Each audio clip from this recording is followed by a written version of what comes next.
Hello everyone and welcome back to my YouTube channel with another informative and useful video.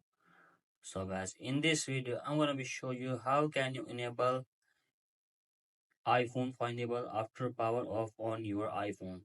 So guys, if you want to enable iPhone Findable after power off, so that how can you locate your iPhone even if it is powered off. Here I will show you how can you do this.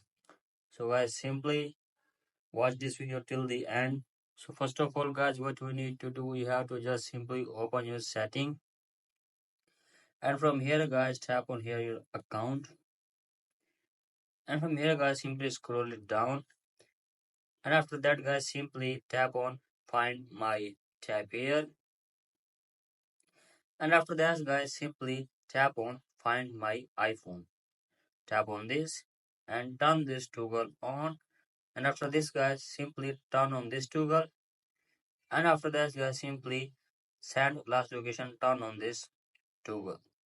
So after that guys simply go back, and from here guys simply turn this toggle share my location on. So tap on here and simply go back. Now after that guys, what we need to do, we have to just simply scroll it below, and from here guys simply tap on privacy and restriction, and from here guys what we need to do, we have to just simply open location services, and after that guys simply turn on location services from here. So guys, do this, and after this your iPhone Findable will be enabled on your iPhone, and you will be able to locate your iPhone even if it is powered off. So guys, that's it for today. Hope this video helps you. If you like the video, please subscribe to my YouTube channel as well. Thank you.